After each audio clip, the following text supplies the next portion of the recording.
was meant to be calm, just another public conversation with polite smiles and safe answers, the kind of event people attend, take notes, and forget by the next morning.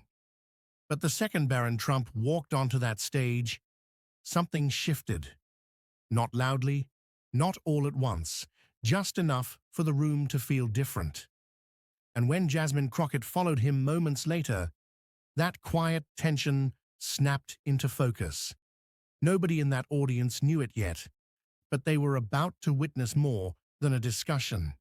They were about to see two very different versions of power collide. The venue itself set the tone, a grand historic hall, the kind built to remind people who has mattered in this country. Tall ceilings curved overhead. Chandeliers glowed softly, bouncing light off polished stone floors. The stage sat in the center, framed by deep-colored curtains that made every person who stepped into view look important. Rows of chairs filled quickly, students with notebooks, journalists with recorders ready, professionals in press jackets, all there to hear what was advertised as a conversation about the future. The panelists were introduced one by one. Each name earned respectful applause. Professors, young entrepreneurs, policy experts. Then the moderator paused, smiled, and said the name everyone recognized, Barron Trump. The reaction was immediate, not loud, but noticeable. Heads lifted. Phones rose. A ripple moved through the crowd. Barron walked out tall and composed, dressed in a sharp navy suit that fit him like it was tailored for moments exactly like this. He didn't rush. He didn't wave. He simply nodded and took his seat. Posture straight, hands folded, completely comfortable, being watched. That comfort said a lot. It wasn't arrogance. It was familiarity. The ease of someone who grew up around cameras, microphones, and powerful rooms. Someone who understood that attention wasn't something to chase. It came to him. Then Jasmine Crockett stepped onto the stage. The energy changed again, this time more sharply. She wore a bold blazer that stood out against the muted backdrop. Her walk was steady and unapologetic. She didn't scan the room. She didn't look for approval. She already had her footing. A few people stood up without thinking. Others clapped harder. Her name carried weight before she ever opened her mouth. People knew her reputation. Direct, fearless, a woman who didn't soften her truth to make anyone comfortable.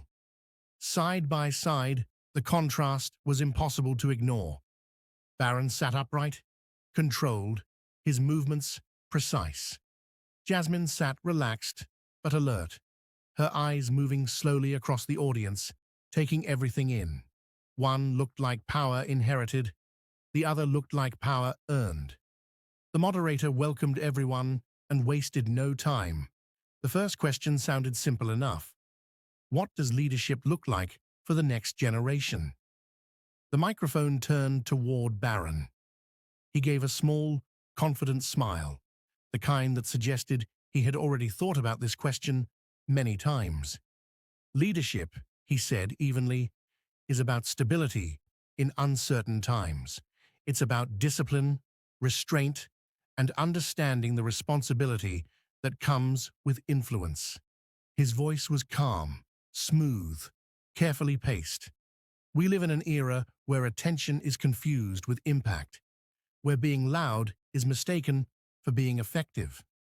But real leadership is knowing when to speak and when to stand firm without saying much at all.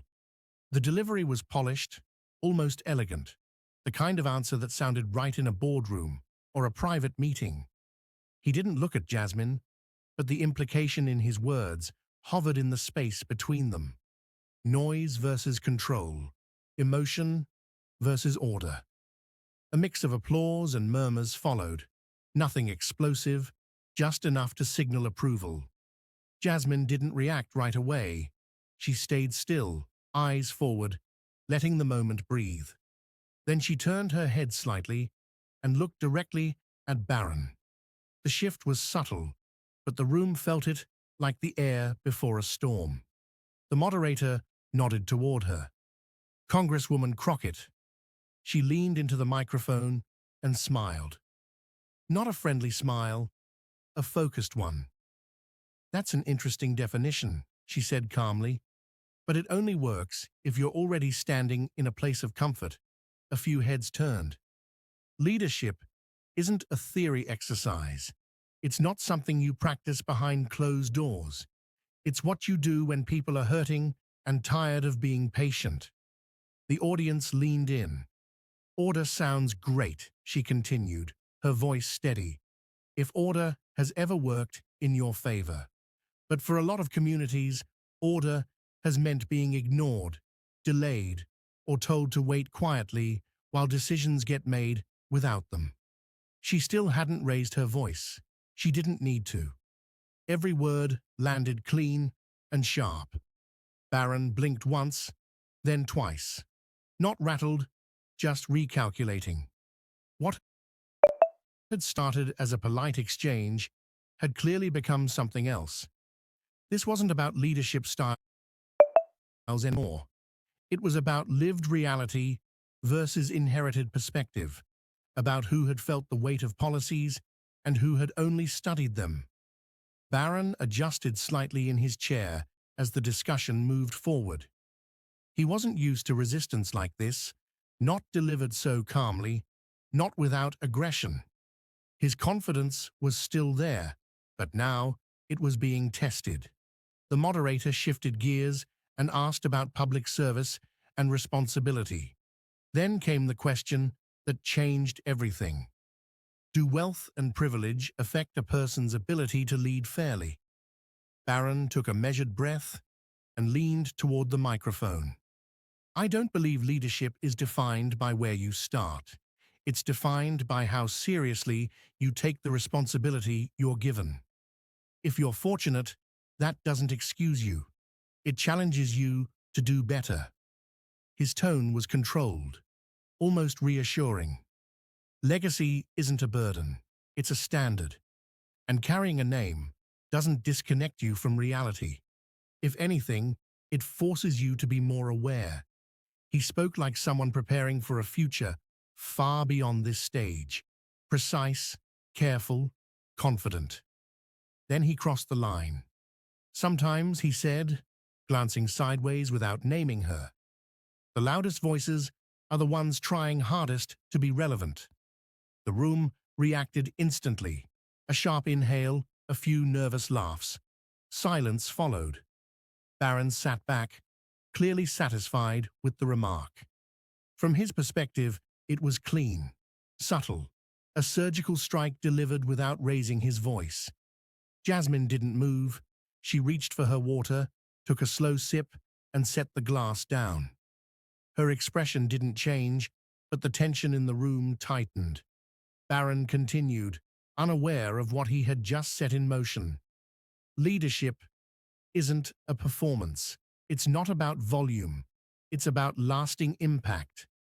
From where he sat, he believed he was winning.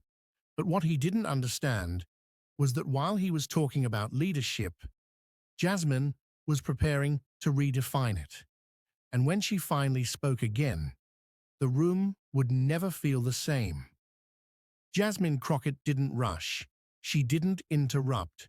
She didn't react the way people expect when they think they've landed a clean hit. Instead, she sat still, letting Barron's words settle into the room like smoke. The silence grew heavier by the second. You could feel it pressing against the walls, against the audience, against him. The moderator glanced between them, sensing the shift.